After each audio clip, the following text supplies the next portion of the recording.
Hey guys, this is your girl Lana Love. Thank you for joining me on Love and Laughs, and I have a very special guest with me, Will Pounder. For people that don't know you, who are you? Well, I mean, it's all in the name. Sounds hard, huh? Will Pounder. Not me anytime, baby. Ooh. Yeah. Let's see. I am just a guy from a small town trying to make it in a grown man's world. Oh, so cliche. A little birdie told me that you were in the Marines. Yes, I was. The Military Times is trying to do a documentary on what I did in the military. Thank you for your service. Oh, well, thank you for the support. I had a blast. How long were you in the military, Marines? I was in the Marines for 5 years. And oh, wow. I had a very unique enlistment. Like, it wasn't a normal go in, do your time, get deployed, go back. I ended up fighting jiu-jitsu professionally and started a jiu-jitsu club by accident, and then coached the All-Marine team and became a Marine Corps poster boy. Oh, wow. I did a whole bunch of stuff, and it was literally it was dumb luck. Like, it was just an accident how it started. Did you enjoy it? Oh, yeah. I mean, my job was choking people. So, so it's like your job now, basically. Somewhat. Less, you know.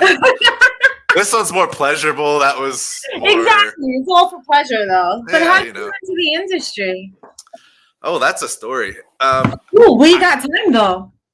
I never once said I want to be a porn star. Like, I've never said those words in my entire life. I've never said that in my entire life either, that I wanted to be a porn star. Yeah, I made it through. I went through the Marine Corps. I broke my back out of the military. Couldn't walk for 2 years. The doctor said I wouldn't be able to move. Oh, wow.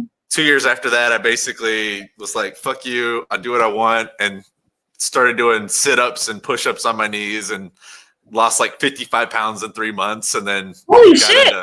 I got in really good shape. I see. I ended up reverse engineering a video game that I was playing and got a job as a change management specialist. And then that took me, after I finished my degree, back to California, and I was a project manager at UCSD. Mm-hmm. And I got told a lot I looked like Ryan Reynolds. I don't know if I really see the resemblance. I see the resemblance, and I think he's hot. So I think he's hot. He's definitely fuckable. So. I mean, yeah, so you're in that criteria, so you're good. You're good. Hey. And then, so I had to do a film, and so I applied for a film festival, and so I played the host of a Sexaholic Anonymous class for a political comedy. And I did really, really well. And then I was the action hero in this other film. And in that film, no one knew martial arts. So we had a warehouse for an hour, and I'm supposed to fight 9 guys. And I asked the director, I was like, do you mind if I choreograph this? And he's like, we have this place for an hour. Go for it. And so I was like, all right. And so I walked in there. I had like the nine other actors in front of me. And I was like, all right, anybody know how to fight? Nobody raises their hands. Are you serious? No one has martial arts experience. So I was like, okay, this is what we're going to do. You guys are all going to fight me. Just pull your punches. Don't Hollywood it. You'll know when you're knocked out. So they ran it. About 30 seconds in, one of the guys Hollywood's a punch, and ends up eating a knee to the face. So I called cut. And I was like, I told everybody, it's like, you guys, you cannot Hollywood. If you Hollywood your reactions, I can't predict where you're going to go because you're offsetting your center of gravity. And so he reshot it, shot the whole thing straight through, and the director was like, what the fuck? And I was a project manager at UCSD at the time. I started getting more side gigs from acting, and I started making more money on the side than I was from actually being a project manager. Right. And then I ended up on this military TV show. By all rights, I shouldn't have even been on the show. Because he comes up, he's like, we want you to audition for this. And I'm like, but we want you to video audition for it. And I was like, well, you know who I am. Like, why do you need me to do this? This is just for, like, prerequisites. This is like another thing on my list of time I don't have time to do, but sure, why not? And, wow. So this is at that time where I was like, I lost 55 pounds. I was like, you know what? I'm gonna go do a fitness competition. So I kept like shredding up. And so I was really hangry. I told him I'd do it. So I was really hangry. I was cutting weight. And side note, I ended up getting offered to model underwear. So I got paid more than what I was going to pay to compete in the physical fitness Did you do competition. it? Can I find you anywhere? I'm sure they're floating around. I got some pictures on my Instagram from it. You have I'm to like gonna follow you. dig back from it. And so anyhow, so it's come time to actually record this video audition. I was so over it. I didn't want to do it. I was like, I don't even want to be in this fucking TV show. I was like, I don't care. And I was like, but I told him that I would do it, and I'm a man of my word. So I opened up my computer. I was like, all right, could not get my camera to work. Right. Nothing was working that day. So I was hangry. It was like I'm way behind on my work. And I'm just like, you know what? Finally it gets it to work. And it was like, oh, I have to slate it. What the fuck is a slate? So I'm looking online, like, what is a slate? And it's like, oh, it's my fucking name. And I was like, so I hit record. I was like, my name's Will motherfucking, and I tell my last name. And then I was like, and I'm going to read you this stupid ass fucking script. And I read it verbatim monotone. Like, I didn't act it. I just read it. Let me guess, you got the part on the spot. Yes, the casting director and the director, when I said my name's Will motherfucking, they paused it and said, that's the guy. So I ended up on the We TV want show. him. So I ended up on the TV show. While I was filming the TV show, side note, I was doing a lot of pranks on the show because I don't do good when there's a lot of downtime. I find ways to entertain myself, and I was pranking people and recording them, and those pranks were going viral, so it was kind of helping the show at the same time. You still do it? Not that show anymore, but I still do. I still prank people. I'm never giving you my number. No, I'm kidding. Well, not really. Not so much anymore. I've been incredibly busy with work. It's been hard to. If I don't have something going on, I always try. Then to find you think about it. Yeah. Yeah, but I always have something going on. But anyhow, there was a porn star that was a guest visitor on the show, and she wanted to shoot a scene, and I told her no, it's going to interfere with my acting career because I'm a big time actor at this point. So I was like, I can't do it. So she's like, well, don't take it off the table. I was like, so we made a bet of it, and I was like, well. Production had to shoot around my schedule. I'm shooting a commercial in 2 days on an island, and I'm coming back to play Captain America at Comic-Con. So I was like, if those two cancel, got nothing else to do. Right. So we made the bet. I shit you not. The next morning, 9 o'clock in the morning on the dot, my agent calls me. He's like, I got some bad news. Those 2 jobs canceled. Do you think that she got them to cancel? No kidding. I thought about that, but she didn't have the point of contact. So I was like, how could this, because logically, how can it happen? Like the plane tickets were bought, the contracts were signed, like it was like everything was like going to happen. Oh my God. So those canceled, and since I kind of threw it out there to the universe, it was like the universe came back and says, you're going to be a porn star. Now, so this kind of takes it. Very happy now. Well, it appears that way, at least through my DMs, anyways. See, there you go.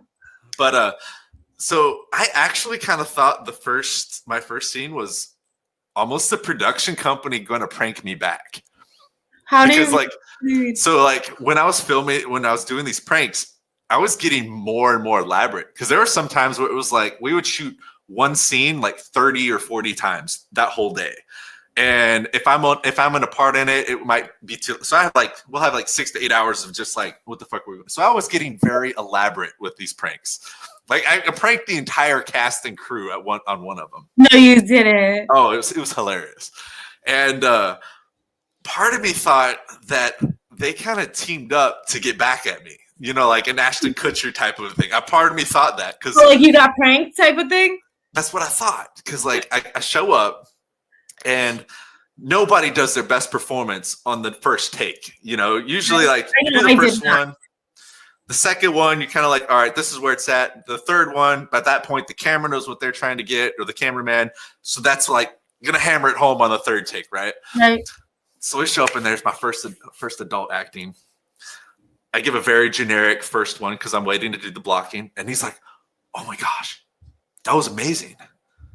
And then we move to the next one. And I'm sitting here like, that really wasn't that good. Like in my head, I'm like, that really wasn't good at all. But well, they thought it was amazing. I was like, whatever. So we shot that and it was all one take wonders. He's like, oh my gosh, this is amazing. So at this point, after we shot all the dialogue, I'm sitting in my mind. I'm like, okay, where are the guys at? You know, I'm kind of looking around, you know, I'm like, something's about to happen.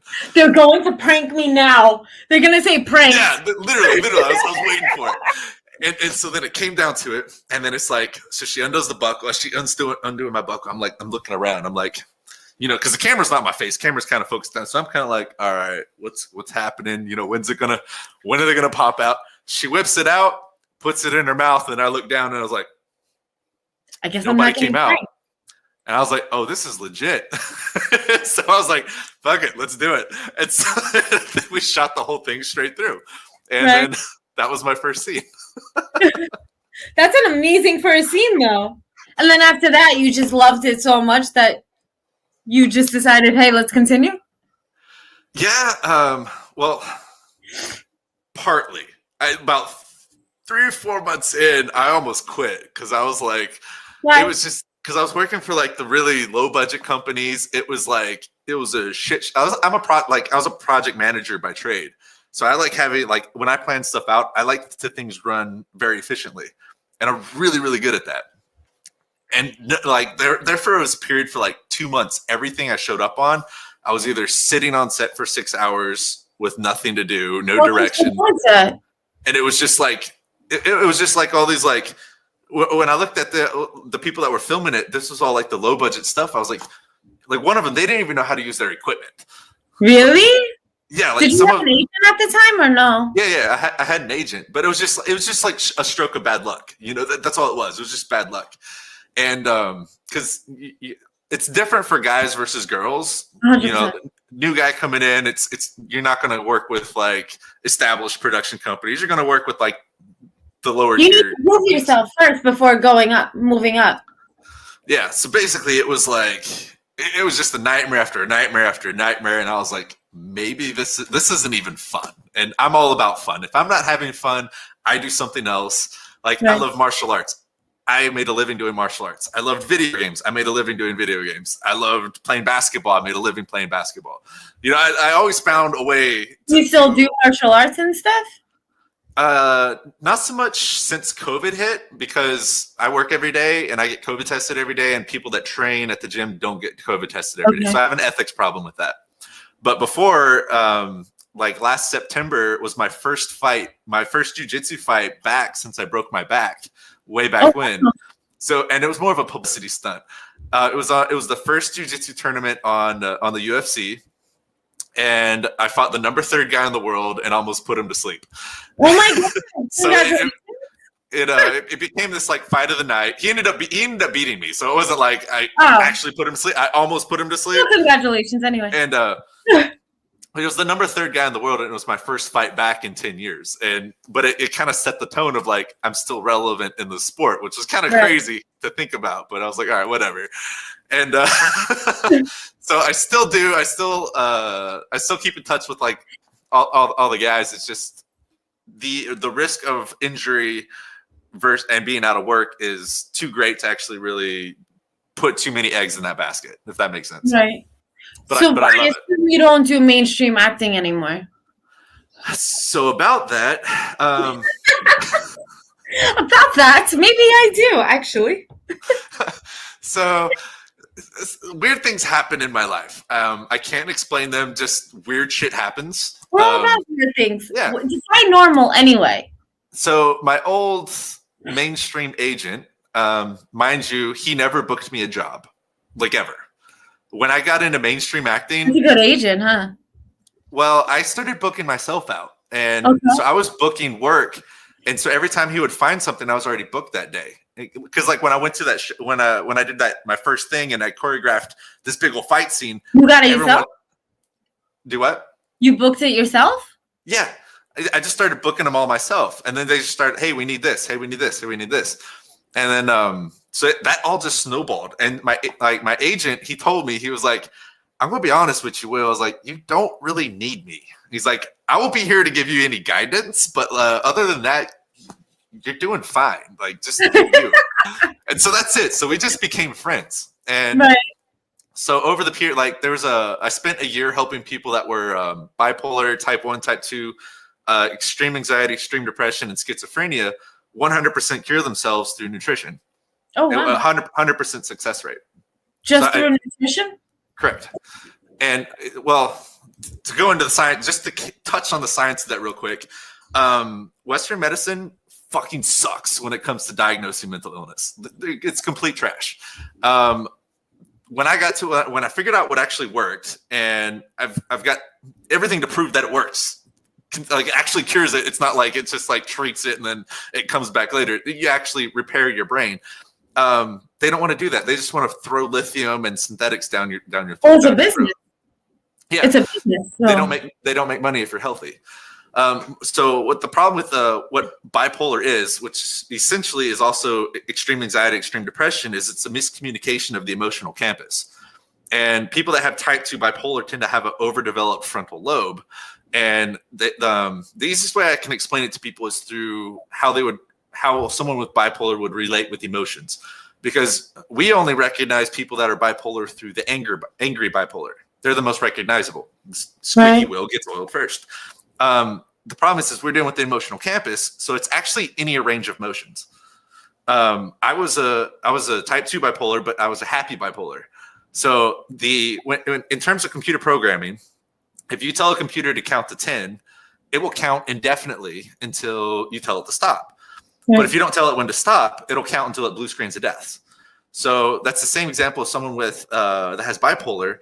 When they feel that emotion where the connection in the emotional campus isn't working right, there's nothing telling how much to feel. So it just keeps going and going and going and going and going until they essentially black out. Now, what happens is the brain's not able to record the information. So that information of events doesn't go to the short term and then it doesn't go to the long term. So they feel emotion in the moment, but they don't remember it. Right. If that makes sense. No, it does. So relationships with someone that has BP is more like, if everything is good in the relationship, then they shift focus to everything else that's going on. Now, when there's a trouble with the relationship, they cut everything off. They focus on this. When this is good again, then it's back to this. Everything else, and everything else is good too. Because it's a learned behavior. I think that's everybody, don't you? Yes and no. So because here's where, like, in America, mental illness is increasing. It's got the highest rates here out of any other country. So when I discovered that I had something was wrong with my brain, and we figured out it was bipolar, it was genetic. The first male-born son in my whole family line had that. And so what I did is you looked at micro to macro as far on the data. So you looked at dietary trends. If you look at the forums of like the bipolar forums, I read every single comment on every single forum. And the common denominator was a high-fat diet, which helped a lot of people. So high fat has a direct correlation to the brain. And that being the case, our parents were taught not to eat fats. Their parents were taught not to eat fats. So now you have a whole generation of people that were taught not to eat fats. And then you also have an agricultural industry whose the quality of nutrition's been slowly being downgraded every harvest. So there's a nutrient deficiency is basically what's been happening. So I put all this together and found that I've studied physics since I was a little kid. Like, I love that shit.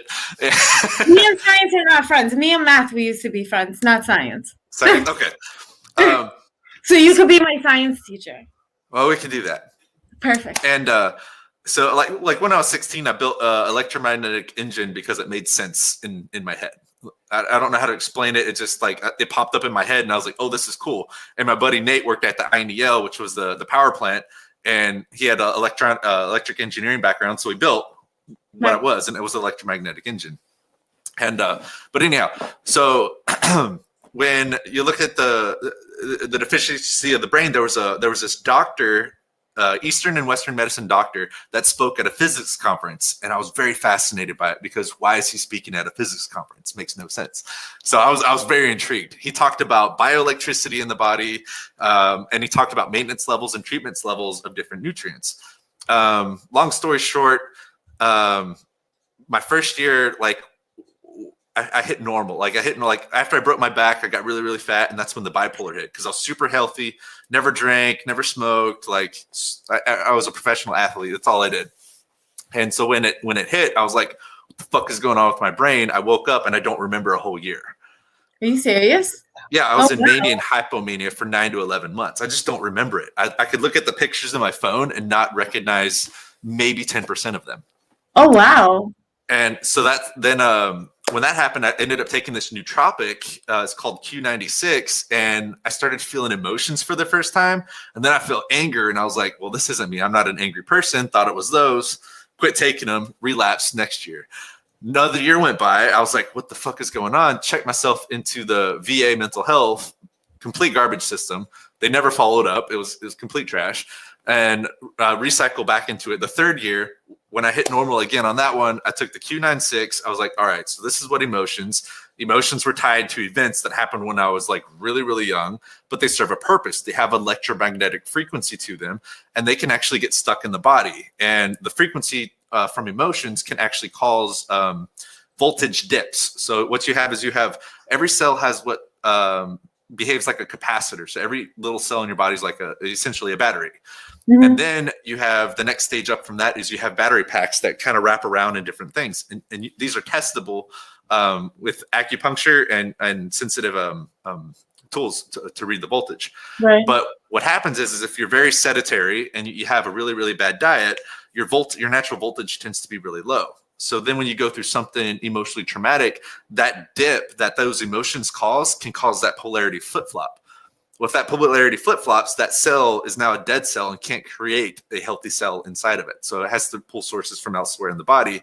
And that's where a lot of chronic illnesses actually come from. You can trace them from the bioelectric side of the body. But Western medicine doesn't take into account the bioelectric side. They only take it in the biology side. Right. So I thought that was pretty interesting in there. So I mean, this is like a whole fucking huge topic. No, I'm interested. As you can see, I usually never shut up, so I'm quiet. So I'm really interested. Okay, so keep going. Well, I'll keep talking then. So please do. So the third time, like I hit normal. I read everything as I could, and I like numbers. I like studying numbers. I went from micro to macro of dietary trends, tracked mental illness, the increasing. As the dietary trends got worse, mental illness ended up going higher. I found a correlation between that to fats. So I tried it on myself. I cleaned out my whole diet, no sugar, no caffeine.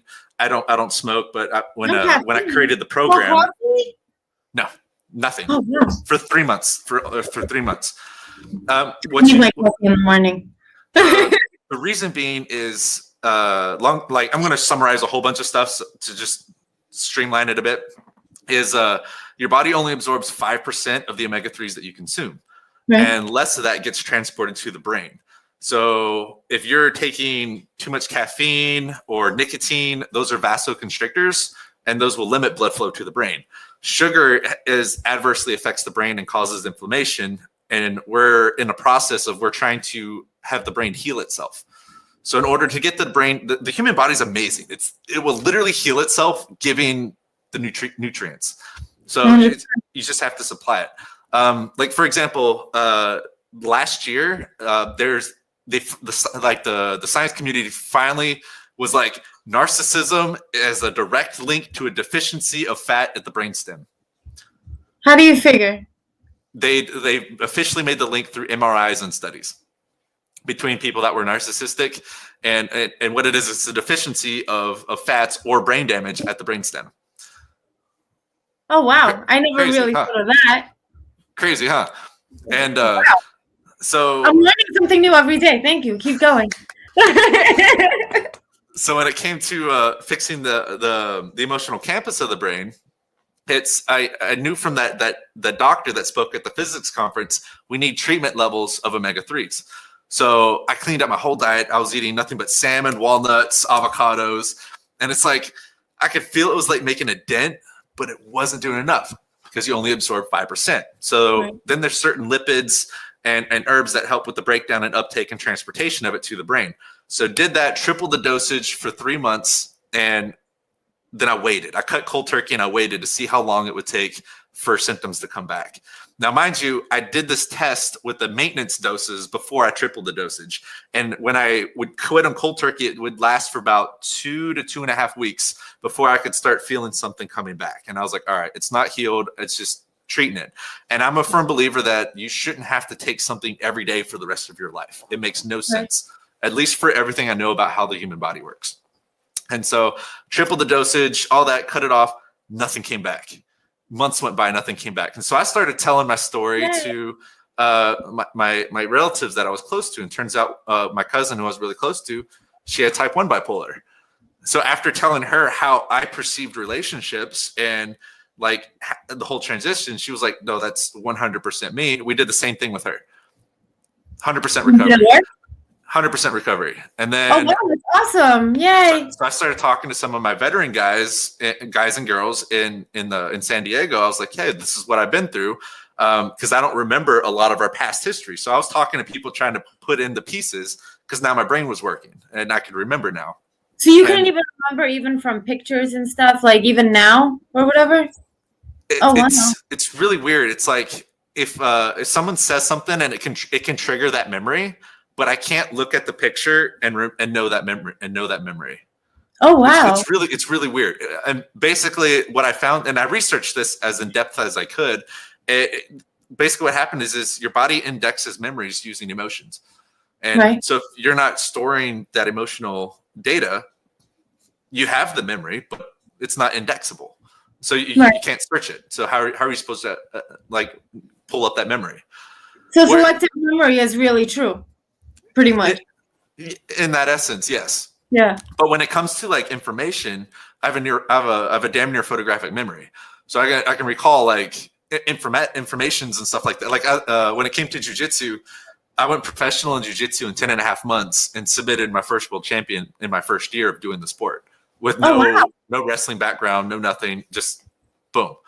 Oh, wow. Like I started a jiu-jitsu club in the Marine Corps by accident. It was like, I don't know. I'll tell you that story in a second because it's actually a really entertaining story. I would love to hear it. So then what happened is I started telling other people in the vet community about the bipolar stuff. And then people were referring, like I was getting a lot of people referring other people that they knew that had bipolar. So I was like, look, I can't tell you to get off your meds. I can't tell you nothing. All I can tell you is this is all food-based and this is what I did. And it fixed me and everyone I know. And so every person from Navy pilots that got kicked out through the bipolar episodes to architects to everything, like I ended up getting a whole range of people and I ran them through the same program. Everybody had 100% success rate. And I was able to come up with like some pretty cool statistics that I thought was really interesting. So every person that was specifically type 2 bipolar was incredibly intelligent. Right. So I have a damn near photographic memory and I really excel at understanding how things work. And in that, for whatever reason, I'm able to conceptualize that. Reverse engineering a video game and meeting with the developers, becoming one of the top guys in jiu-jitsu back in 2010 in my first year. Like I was fighting the people I was studying on YouTube. You know, like, I just have a way of seeing that. Well, I thought like that was just my unique thing. But then when I started working with other people that were type 2 bipolar, everyone had their own almost like superhero power. Almost, it was like higher function. Like there's this one girl, she could take, like, I don't know if you know anything about horses or not, but if a horse was abused, they tend to just put the horse down because they can't retrain the horse. I didn't know that. Yeah, that's usually what they end up doing. She understands how a horse processes information, so she can take an abused horse and retrain it so they don't have to put it down. So she runs a huge horse ranch now. Awesome. One of the guys that I worked with, now he's a city planner, and he looks at schematics. And the way his brain works is he can look at a schematic and without really going over it like with a fine tooth and comb, he can look at it and he can tell you where the weak spots and where the problems are on the schematic. And the way he would describe it to you is he would say, he's like, well, when I look at it and all the information gets processed, it's just like these little areas just kind of light out and they stand out like they don't make sense. And when they don't make sense, something's wrong. And so every time it's like, that's the part. And so it's very interesting how everybody has like these unique things. And it was systematic across the board. Everyone that had type 2 had some high brain functioning when they So applied do you it. have like workshops now, and like you help people out, and like you have? See, I didn't know enough about setting up workshops, because this is like when my memory started, it literally started like right before all this happened. Oh, okay. You know what I'm saying? You know, like I was damn near homeless at the time, because it was Oh, like wow. you're not yourself for a whole year, so you're not like making the wisest decisions. And all of a sudden, it's like, bam, you wake up and you're 30 years old. You know, your lease is You're about like, to be where up. did my You're life? like, you're like, what is going on? You know, so it was literally a rags to riches type of a story from there, figuring it all out. Because I should have been dead like back when my back was broke. Well, thank God you're alive. But yeah. So anyhow, so that's that whole Tell thing. me your story. Thank God you're alive. So the jiu-jitsu story, so that's actually kind of a cool one, because are you familiar with like the military ranking structure at all? A little bit. So I was a lance corporal, which is, you got private, PFC, lance corporal. I was like lance criminals, basically. We're at the bottom of the totem pole. You know, we're really only good for cleaning and doing manual labor. That's about the best that you do. Like the janitor type of thing? Do what? Like the janitor type of thing? Yeah, basically. more or less. And when I got into, I was a bodybuilder before I got into the fleet. And the fleet is after you're done with all of your schooling. It's like you're now at your MOS and you're doing your job that you joined the military for. I joined to be an electronic countermeasure tech, and I worked on night vision goggles, infrared systems, and circuit cards and that kind of stuff. And so when I got to the fleet, one of the guys that I lifted weights with, his name was Guthro, and he looked like he belonged on the cover of Muscle magazine. To the point where every single day he'd walk up and he'd like, do my biceps look any bigger? Oh, he was flexing and everything? Yeah, like, he would come up, like literally, before we work out, he'd come up to me and be like, do my biceps look any bigger? And I was like, I like your biceps. Can you do that again? He was like, I was like, dude, I don't know. They're the size of my head, because he was huge. And oh my God. Like, coming to like this realization moment when that happened, I was like, this is going to be me in 5 years. And that scared the shit out of me. So I was like, all right, I'm not bodybuilding no more. And so I got into jiu-jitsu. Now, when I started doing jiu-jitsu, my teacher was 150 pounds, soaking wet. I was 250, around 6-7% body fat. Oh, wow. I fought him. We fought for half an hour straight. He wouldn't let me take a break. I curled him with every arm. I picked him up over my head. Like, I literally at one point threw him off. Fighting. And we're still going. He just would not relent. Eventually to the point where he whipped my ass from one end of the gym to the other and back. Oh my God. And I was like, you know what? I'm going to learn jiu-jitsu. So that was the point. And I was like, if I'm going to learn, this is the guy I'm going to learn from. Right. But he only taught one move a week. One move a week. That's it? That's it. Like one series a week. I have a near photographic memory. Like I could watch something in jiu-jitsu and turn around and apply it in a tournament. And I've done that many times. Literally like that. And that was literally how I got really, really good at jiu-jitsu. Is I would go train with some of the best guys in the sport. And just by looking at how they roll and then go rolling with them, I would turn around and do the same stuff that they did to me right back to them. And it was an instantaneous thing. So it was like, one of my students related to it. It was like Dragon Ball Z when the guy fights, but he keeps getting better. So we're literally doing this, and like the teacher and the student fighting each other, pretty much. But that didn't happen until a little bit later on, because at the beginning I didn't know all the information, so I had to start learning and accumulating information. But he's only taught one move a week, so I'd hear what other students were saying, and they would say words like unum plata or in all these different words. I was like, what is that? So I would go into Google and I would YouTube this stuff and I would search it. So I had 2-hour lunches in the Marine Corps, and I was like, okay. So I'd YouTube it. I'd grab my roommate and we'd go over to the gym that was right across from the 7-day, and we had this little 4x8 square foot mat. And I would practice those moves that I watched on YouTube because I'm tired of getting my ass kicked. Like that was my driver. I don't want to get my ass kicked. And, I mean, that's a good reason. That is a good reason. It is. And Marines like to fight. And so what happened was this little 4x8 square foot of mat in the cardio room that was kind of tucked away filled up with Marines wanting to learn what I was doing in there. So I could only teach one person at a time, so everyone else was watching. Well, MCS, or the Marine Corps Air Station, they ended up renovating a racquetball court out of mats for me to teach in. So literally my like about a month and a half of me doing the sport, I'm teaching a class of 30 to 40 people. Oh, wow. Like I'm the guy in charge. Like I'm teaching this. So I'm literally going to class at night. I'm literally training from like 5:30 till 9 at night. I'm watching YouTube videos from 9 to midnight or when I fall asleep. And then I'm training and teaching from lunchtime, which was 11 to 1. Oh, so wow. that's all I did.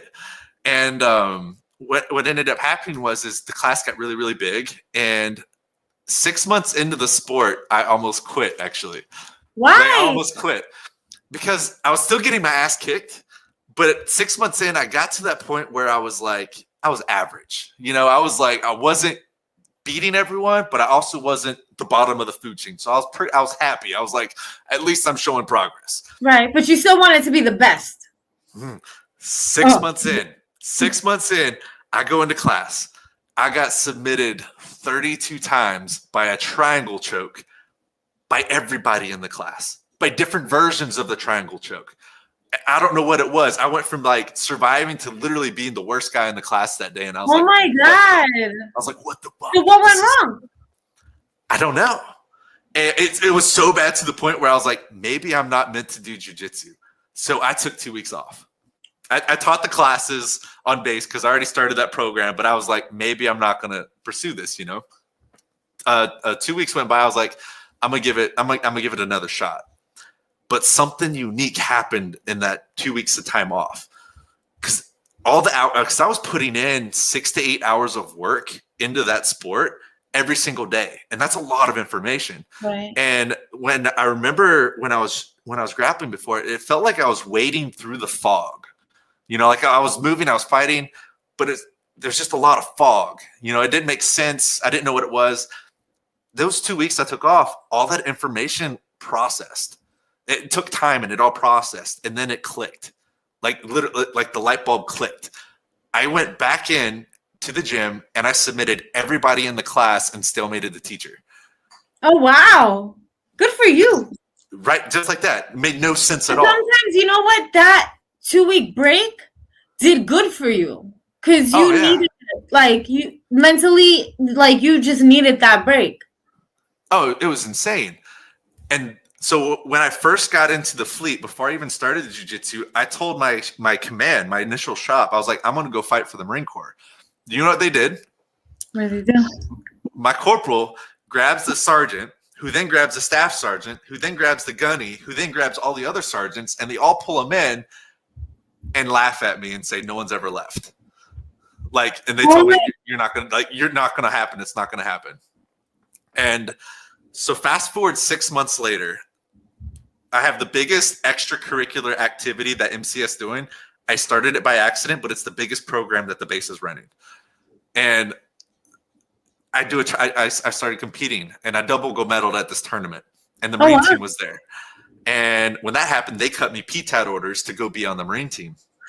Well, during this time, we went from a racquetball court, and my classes got too big. We had a line outside the door, and there wasn't enough time. So I ended up teaming up with a warrant officer, because I'm a Lance Corporal this whole time. I'm the bottom of the food chain here. You know, like, keep that in mind. Like, I'm not like my rank doesn't have any power, and like zero. And but what I was teaching had so much interest, and so I ended up getting 10,000 square foot of mat, and my classes averaged 100 plus Marines every day. And what my shop didn't know, and I didn't even know this, because when you come to my class, you're not wearing your rank. And so I'm gonna tell you this story, because this is gonna make sense later on. So I got put on a deployment to go overseas, and I wanted to do that because, one, I would just be working on circuit cards in an air-conditioned van, and it's not a big deal, but I'd also be making like 3 times what I was making, and I barely made enough to go paycheck to paycheck after having to drive between Camp Pendleton and Miramar to teach these classes. So I kind of wanted to do that. I left. I went out to Yuma, Arizona for a workout, for a workup, and I was there for 3 days. I get called into the CEO's office, and he asked me, he's like, what do you do in Miramar? And I told him, I was like, I choke people. And he laughed. He's like, everyone else tells me what job they do, but I guess you're going back to go to Miramar to keep teaching. So I was like, that's kind of weird. And then I remember distinctly in a class, one of my students was talking while I was teaching. When I talked during my teacher's instruction, he told me to shut the fuck up and give him 20 burpees. So my response was, shut the fuck up and give me 20 burpees. To which this older gent, he responded, why, do you know who I am? Which usually is a tall tale sign of, you're probably somebody I don't want to mess with. Right. But due to my not caring of, I basically said, I don't give a fuck who you are. Right. Give me 20 burpees or there's the door. And then I went back to teaching my class. After the class is done, he comes up and he says, I'm Lieutenant Colonel da-da-da-da-da. That was the ballsiest thing anyone's ever told me, and shakes my hand. I think he's the guy that pulled me off the deployment, because when I left, no one was teaching the class. And it just so happened that he was my upper chain of command. AKA, he was my gunny's boss, which was the captain, and he was also my captain's boss, which was also his boss. So it was like the top of the chain of command was my student. He thought it was really cool that one of his Marines got invited to go represent the Marine Corps. So he approved it. My shop denied it, but he ended up approving it. So after I get pulled off this deployment, I get pulled into the front office with my captain. And my captain, so every time I get pulled into the front office, my gunny had to come and my staff sergeant had to come. So it was always this ordeal. And this was happening all the time because this program I was running kept growing bigger. So they wanted to get me like a big sign on front of the air station that had my jiu-jitsu stuff and all this. So anytime they wanted to do something, I had to speak with somebody from MCS. In order for that to happen, the chain of command would them to go to the front office, me go to the front office, go talk to my captain, and then talk to this person. But anytime I go to the front office, I have to bring my staff sergeant and my gunny. So this was like a big ordeal to them. And to me, this was just like, oh, this is so stupid. Can't we get on a phone call? You know? So it was this. So now you can understand how like the dichotomy of the relationships of that was going on. And so he ended up telling me that I'm on my own program just to check in every once in a while. And my staff sergeant's face was like, what the fuck? Because now I just got permission from his boss that I don't have to check in or report. I just got to run my program. Oh, yeah, it's great. So that's how that ended up happening. And then 4 months after being on the Marine team, I went professional and submitted my first world champion. And then I became the coach of the All Marine team. So I coached the Marine team and then also coached the Miramar team. And we took first and second out of every single tournament. And we never lost the tournament for the 3.5 years I coached. Yay! Congratulations. So I kind of skipped a lot of parts on that, but that kind of brings it into a nutshell. So that's awesome, though. That's an awesome, and then, so do you prefer the Marines or porn? Oh, porn. Oh, don't get me wrong. I love the Marines. Like, I love the camaraderie, but I don't like the fuck games. And they're always playing fuck games. So I was like, I don't want to do any of that. And how long have you been in the industry? I've been in the industry for 3 years. Mm-hmm. But I was out for 6 months due to knee surgery, and I took 6 months off due to COVID. So I've been actively performing for 2 years. And how has COVID been treating you with like shooting and stuff like that? Well, when I took 6 months off, that kind of threw a wrench in everything because the Military Times is doing a documentary on what I did in the military, all through the mental health to winning AVN awards. I've been very blessed. You won AVN? Yeah, I won. The last 2 years, I won. Nice, congratulations! I was like, yay! Yay! Congratulations! So everyone should take him out, Will Pounder. So that was kind of cool, because my girlfriend, you might know her. Her name's Charlotte Stokely. I heard of her.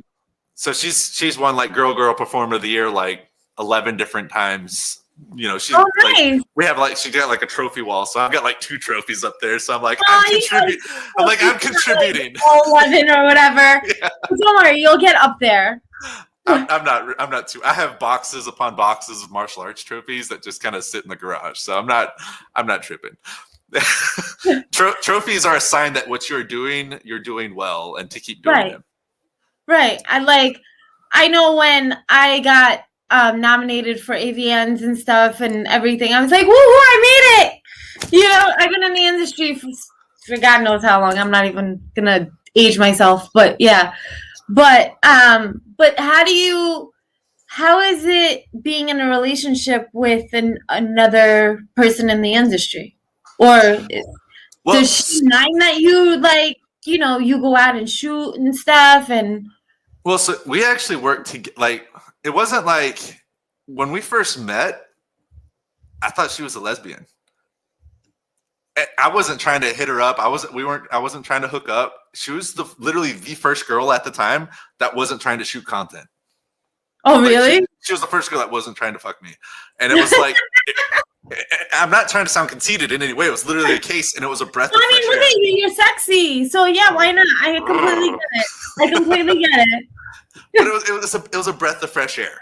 And Right. so it was really, all she wanted to do was like smoke some weed and play Super Mario Brothers. So it was we ended up becoming best friends. It's right up your alley. Oh yeah, it was great.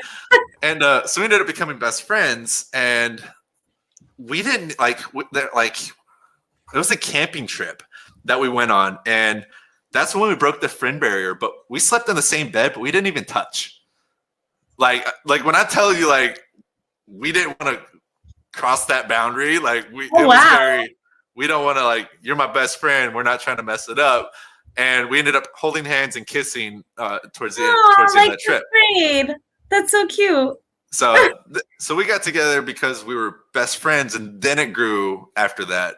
Right. When it comes to work is work. Now, when we shoot our own stuff, we actually team up together. So I'll shoot her stuff. I'll film her doing girls, and she'll help film me doing girls. And we do it as a team together. So it's not like I don't she feel. doesn't mind you shooting like with other girls and whatnot and everything. Meanwhile, she's only doing girl. Mm-hmm. If she wanted to do girl, it wouldn't bother me. It doesn't bother me. I don't know. Maybe I'm progressive. I don't know. It's like, to me, the strength of the relationship is on the friendship. Right. I agree. I believe that every relationship has to start with a friendship. I think for a lot of people, if you take sex out of the relationship, a lot of people aren't even friends. That's true. They have nothing in common.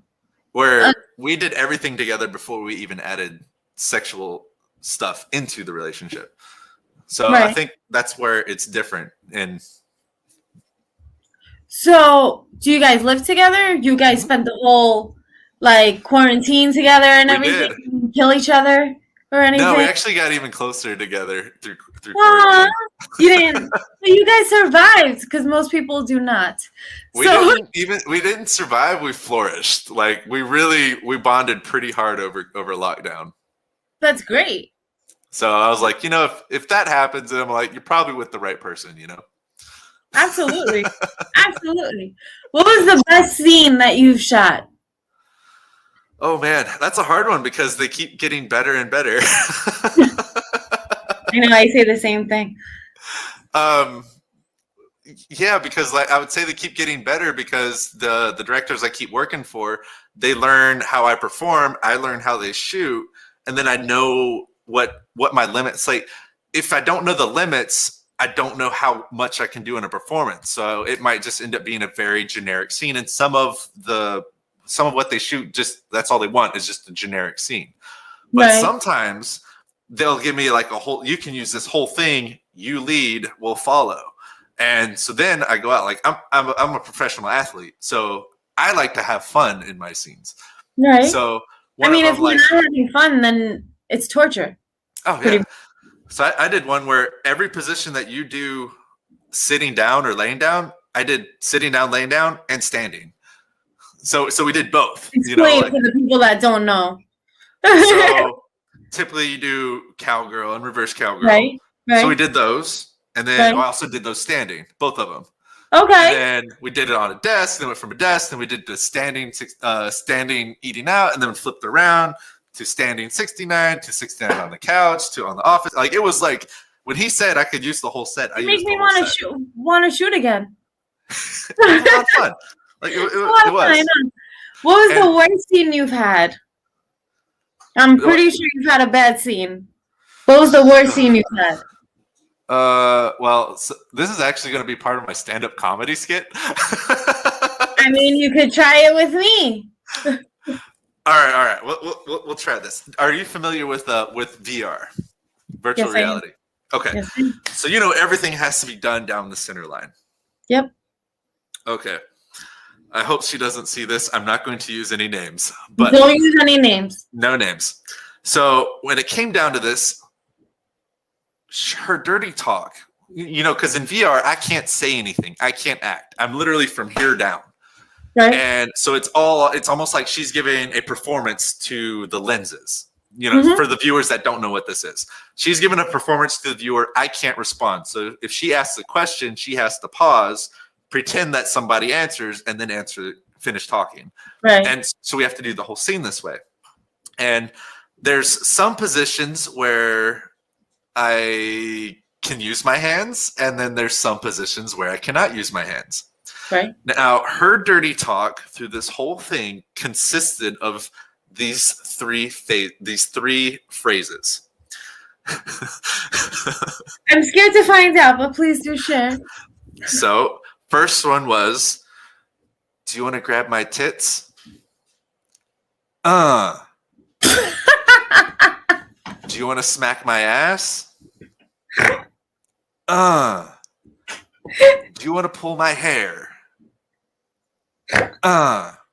So it was all the In that order, the whole time. Phrase, dramatic pause, dramatic pause, phrase. Oh my God. Now, this is important to remember because this is played out through the entire scene in every position that we did. This is also the first time I've ever seen the director cut a blowjob at 1.5 minutes. Oh my God. You never do that. Oh, it was one of those times where we kind of looked at each other and we're just like, oh well, that's my favorite emoji. So let's get into what happened. So please do. So we started off with the blowjob. Felt like sandpaper. So I'm not gonna if you don't want to put it in your mouth, I'm not gonna tell you you need to put it in your mouth. I'm like, how about you just spit on it and jerk on it a little bit, or corn on the dog it? Don't. You're really nice and polite. Okay. Yeah, everybody's got different limits. I'm not going to tell you what to like, what to not to like. I was like, you do you, boo. I do me. We'll get through this. But together. I mean, if you don't want to suck dick, then you're in the wrong industry. 100%. And there are a lot of girls that end up on set who shouldn't be. Okay, fair enough. That's true. It's true. So worst so what I did is I tell her why don't you make it wet? So she hawks a loogie, spits it on my dick, slurps the loogie off, and then proceeds.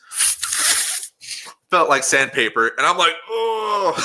So I'm looking to the guy, and he's like, because he used to be a performer, and he's like, I was like, all right, that's enough. We're good there. Oh my God. So that was all we got for blow. We're not even gonna mess with this.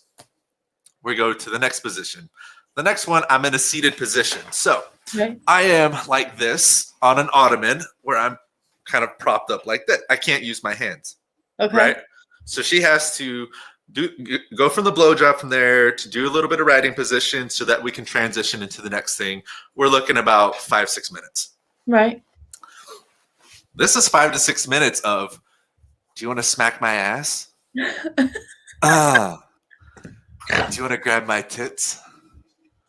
Do you want to pull my hair? Well, here's the thing. In VR, as the guy performing, you're not supposed to do anything with your hands until she tells you. Mm-hmm. And if she tells you, that is like God has spoken to you and you must perform that action. I'm stuck like this. So she's telling me to do these things and I'm shaking my head like, no. She doesn't get the hint.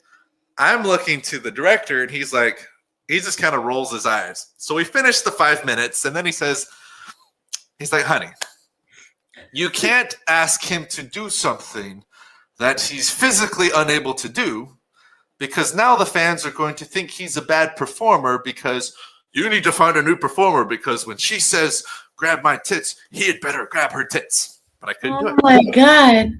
So missionary so that odd position ended up getting messed up. I was like, okay, we're past that.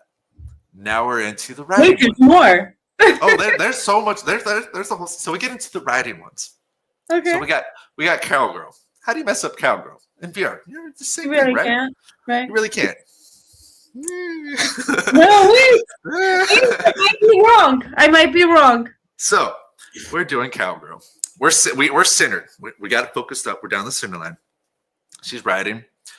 I don't know what she's doing, but she damn near broke my dick. I literally popped, grabbed it, and I rolled off. And I was like, it don't bend that way. Oh my God. How?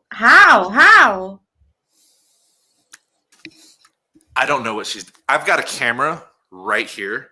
I can't see. I can feel. And I'm like, what are you doing? Oh my God. I hope she's not banned from the industry. No, she's shooting a little bit now, but not so much anymore. When you don't do a good job for several shoots in a row, the word gets around, and then 100%. Which 100%. This industry it may be big, but it's really small. It's very, very small, and some people should not be in it, and 100%. some people should. Some people should not. And so at this point, I'm getting a little frustrated, but I gotta watch it. No. Yeah, because it messed up blow. I like my scenes to go really well. You almost broke your dick. How about that? Yeah, so that was the thing. That might be the main thing. So I had to collect myself. I was like, it's okay. This is the hardest position. Every girl hates this position. Not a big deal. You're doing great. Talking her up. We're gonna get through this. We do the same thing. Now, mind you, it's the same dialogue. Do you want to smack my ass? Do you want to grab my tits? Oh my God. So the whole time I'm trying to focus being in my spot, and then she's giving me a command every 5 seconds. So I have to go from managing where I'm spot to grab here to come back, to go here to come back. So it's like this, oh my God. And right at the very end, she almost breaks it again. But we're at that transition point where it's 30 seconds. So it's one of those where it happens, it goes boom, and I'm like, but I can't make any sound. So I'm just rolling it up, and I'm like, boom. And he finally yells cut. And I'm like, damn it, woman, it does not bend that way. Oh my God. So she messed up that position. All we have left now is missionary and doggy. Pretty straightforward. I'm in control. I'm in control on this one. I got this one. Exactly. Yeah. This ass is mine. It's going to town. We got this. You're gonna do it all. Yep. So we get into Mish. I'm on the ottoman because what better place to do it than on an ottoman? Right. I'm on an ottoman. I'm on my knees. I'm knees back like this. I'm hovering because my toes are barely on the edge. We got this. It's a very uncomfortable position as a guy because your legs are crammed together. But it's 5-6 minutes. But you got this. Yeah, we're powerful. We got this. How could you possibly mess this up? So, one, I tell her, I was like, all right, she's a little bigger of a girl. I was like, all right, if you just keep your legs up and we're good. She's like, all right, great. And because when we first did the ottoman, we put it horizontally because I'm long, so I can straddle it. So when I would straddle it, my legs aren't in the shot, and it looks better on camera. The only thing is, she has to keep her legs up. And I've done this many times. This time, the director was like, "Do you guys want to try that first?" And I was like, "We've done this at least 50 times. At least 50 times in the last 2 months." And he's like, "Why don't you just give it a shot?" So we tested it out. Right when we start, she throws her legs down, pushes me out. I can't do anything about it. So I was like, nope, we'll do it the tradition. We'll do it the normal way because this way is comfortable and looks better, and I can do that for as long as I wanted to. Right. The other one, I'm struggling to get to 6 minutes because it hurts the knees and it hurts the hips because you're trying to do a balancing act, and it's just but it looks better. Look good. Yeah. The other one looks better because there's less man in the picture. Where this one, you will see my legs in the picture. So we go to do this. All right. she wore socks, but she had shoes on all the way up until this point. She had big old logos on her socks. So now she had to keep her feet pointed out. So now it became a thing of now I'm balancing on an ottoman, trying to do this, holding her legs out this way so that the logos don't point towards the camera because we can't take the socks off because of the outfit and it just would make no sense. So we're doing this. Now, remember how I said she's doing this dialogue the whole time. This is a very key factor because now it's, do you want to grab my tits? I have to go from a balancing act of letting go of holding her legs up to this. Grabbing her tits, where she throws her legs down, which pushes me back off of the ottoman. So I've got to hold on to stay on, get a couple pumps in there, and then immediately go right back out and pull the legs back up so she's not pushing me off to go at it. And then she says the line, do you want to pull my hair? We're in missionary. Now, let this sink in of how far I can barely reach the tits. Oh, my God. So I kind of make one of these faces like, And I look at my bud, and he goes like this, like, if for the listeners that aren't watching this, he's mouthing to me to pull her hair. I get to where my cheek is right next to the lens. I reach as far as I can, and my two little fingers grab the very, very ends of her hair because that's the only thing I reach. So I pull it out like this, get a couple pumps in like this, and then immediately go right back out because she's about to push me off the ottoman. Oh my God. This repeated in a loop for 5 minutes. After that was done, I was like, I don't know if I want to do the rest of this, but I'm going to, because now we got Doggy. How do you mess up Doggy? You can't. Aha. See, we've done this. You see what I'm saying? All right, so I got to show you this one. All right. Oh, please do. So I'm going to take this off, and I'm going to show you exactly what she's doing. I don't know if let me pull my headphones this way. Okay. So she goes, can I slide this back a little bit? How many levers on a freaking chair? Whatever. All right. So she's like this. So she does this hair. Let me see if I'm in frame. Okay. She does this hair. You see your butt, so it's good. Okay. So she does this like hair thing like this and goes, do you want to smack my ass? And then goes to this side and say, do you want to pull my hair? And then goes a hair thing to this side. Do you want to grab my tits? Every single time. Now, our whole goal is to do everything in the center line. I'm here like this. Every time she sways, it goes. Oh my God. So what I would do is I would pick her up, put her down, go to town, and then she would say, do you want to smack my ass? So now I have to let go, smack her ass, and then she flips around and does it again. So I'm back to this, back to this. Oh my God. Put her down, boom. Do you want to pull my hair? Well, now she's in Doggy. For me to pull her hair, I have to go really far like this and grab her hair and kind of do this thing because it's just, I've got a camera in front of me. I can't go any closer. So I would say that was probably the roughest one I ever had to get through. Holy shit. I feel bad for you. That was my God. But on that note, where could people find you? And I would love to have you back on the show because I need a part 2. So I would love to have you back. But where could people find you?